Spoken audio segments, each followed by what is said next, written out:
काले रंग के कारण थिएटर होटल में no entry. Oscar winner Hattie को गोरों के साथ बैठना भी मना था। 4 शादियां की लेकिन मां नहीं बन पाई। सोमवार को सुबह 5:30 बजे ऑस्कर अवार्ड सेरेमनी होगी। फिल्मी दुनिया के लिए ऑस्कर से बड़ा कोई अवार्ड नहीं है। आज हम आपके लिए एक ऐसी ऑस्कर विनर एक्ट्रेस की कहानी लेकर आए हैं जिसने हॉलीवुड फिल्मों का नक्शा बदलने की शुरुआत की। इस एक्ट्रेस का नाम था हैटी मैकडेनियल।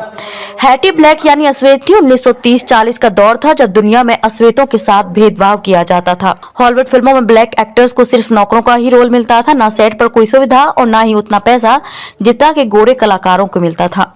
यहाँ तक कि कपड़े बदलने के लिए कोई भी अलग ड्रेसिंग रूम नहीं होता था। उस दौर में हैटी ने अपना फिल्मी सफर शुरू किया। नौकरों के ही रोल मिले लेकिन उनमें भी जान डाल दी। नतीजा 1939 में आई हॉलीवुड की landmark romantic film gone with the wind में नौकरानी के रोल के लिए ही हैटी को बेस्ट सपोर्टिंग एक्ट्रेस का ऑस्कर अवार्ड मिला। इतिहास में पहली ब्लैक कलाकार थी जिसे ये सम्मान मिला। हैटी ने अपने जीवन में काफी संघर्ष किया। पिता युद्ध में हारे हुए गुलाम थे, मजदूरी करके घर चलाते थे। हैटी जब पैदा हुई तो वो कुपोषित थी क्योंकि घर की इतनी कमाई भी नहीं थी कि पेट भर खाना मिल सके। क्लब में नौकरी की तो वहां वॉशरूम अटेंडर का काम मिला। फिल्मों में आई तो काले रंग के कारण इतना भेदभाव झेलना पड़ा कि जिस फिल्म में इन्होंने काम किया उसके प्रीमियर में भी उन्हें नहीं जाने दिया गया क्योंकि उस थिएटर में अश्वेतों का आना मना था। हैटी ने 4 शादियां की, चारों नाकाम रही। एक बार प्रेग्नेंट हुई लेकिन मिसकैरेज के कारण मां नहीं बन पाई। पैदा होने से शुरू हुआ काले गोरे का भेद 1952 में हैटी की मौत तक जारी रहा। उनकी आखिरी इच्छा थी कि उन्हें उस कब्रिस्तान में दफनाया जाए जहां गोरे एक्टर्स को दफनाया जाता है, लेकिन इस ख्वाहिश से ही गोरों की भौहें तन गईं। उन्हें गोरे लोगों के उस कब्रिस्तान तक में जगह नहीं मिली। उनकी मौत के बाद उनका वो ऑस्कर अवार्ड भी रहस्यमयी तरीके से चोरी हो गया क्योंकि कई गोरे लोगों को उनका ये अवार्ड जीतना रास नहीं आया था। हैटी मैकडेनियल का जन्म 1893 को यूएस के विचिटा शहर में हुआ था। ये 13 भाई बहनों में सबसे छोटी थी। परिवार इतना गरीब था कि उनके खाने पीने के भी लाले पड़े हुए थे। नतीजतन हैटी कुपोषित पैदा हुई। उनका वजन आम नवजात बच्चों से काफी कम, महज यानी कि 1.5 किलो था। हैटी का परिवार सालों तक सिविल वॉर और गुलामी के डर के साए में रहा। इनके माता पिता सुजैन और हेनरी मिड एटलांटिक साउथ में पैदा हुए थे जो कि गुलाम थे।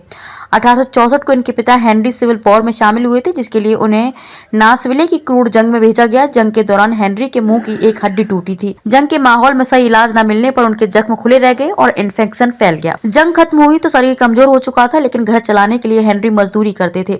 जब 1893 में हैटी का जन्म हुआ तो 1 साल बाद परिवार पलायन कर अमेरिका के डेनवर शहर में आ गया।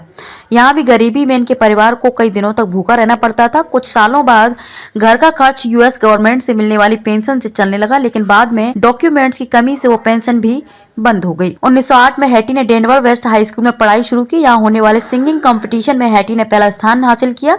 इसके बाद से ही हैटी अपने भाई बहनों के साथ प्ले में हिस्सा लेने लगी। इनका भाई ओटिस मिन्स्टेल शो नाम की कार्निवाल कंपनी में काम किया करता था। ये अपनी तरह का इकलौता कार्निवाल शो था जिसमें अमेरिकन लोग अफ्रीकन लोगों की तरह तैयार होकर उनका मजाक बनाते थे। हैटी में इनके ड्रामा के लिए बनाए जाने वाले गाने लिखने लगे। 1916 में भाई की मौत के बाद हैटी ने खुद भी ये काम छोड़ दिया। चंद दिनों के संघर्ष के बाद इन्हें 1920 में रेडियो में गाने की नौकरी मिल गई। हैटी की आवाज इतनी बेहतरीन थी कि इनके गाए गाने के रिकॉर्ड किए जाने लगे। 1929 में स्टॉक मार्केट क्रैश होने से सारे सिंगर्स को नौकरी से निकाल दिया गया। हैटी की भी नौकरी चली गई। परिवार का खर्च उठाने के हैटी ने नाइट क्लब सबर्बन इन में बाथरूम अटेंडर बनकर काम किया। एक दिन उस नाइट क्लब के बंद होने से पहले सारे सिंगर्स घर निकल गए। भीड़ परफॉर्मेंस का इंतजार कर रही थी तो हैटी खुद स्टेज पर जाकर गाने लगी।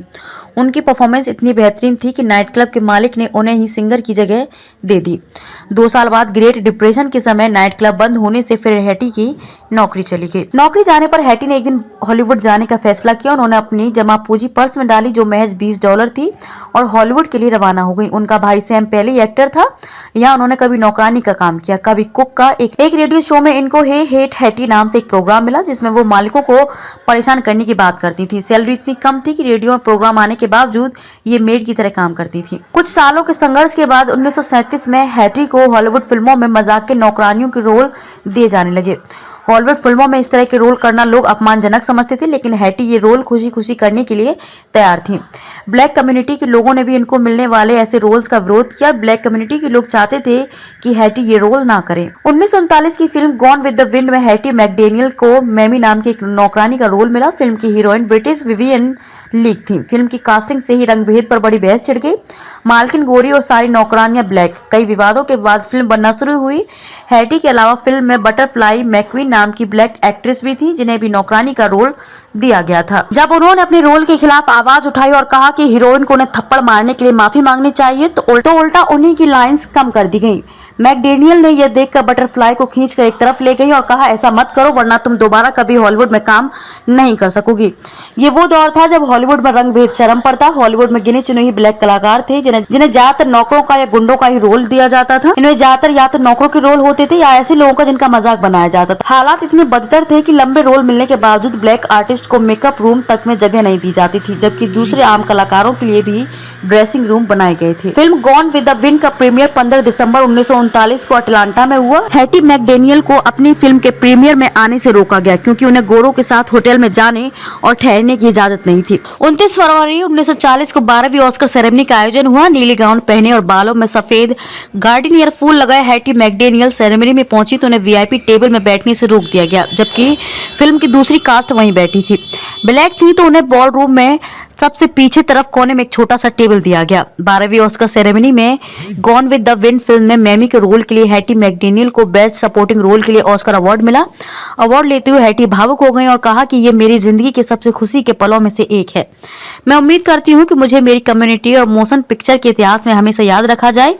ये कहते हुए मेरा दिल भर गया कि मैं क्या महसूस कर रही हूँ, मुझे शुक्रिया कहने दे। इतना कहते ही उनकी आंखों में आंसू आ गए और आंसू पोंछते हुए स्टेज से उतर आईं। उनकी film gone with the wind को 20 में से 8 ऑस्कर अवार्ड मिले थे।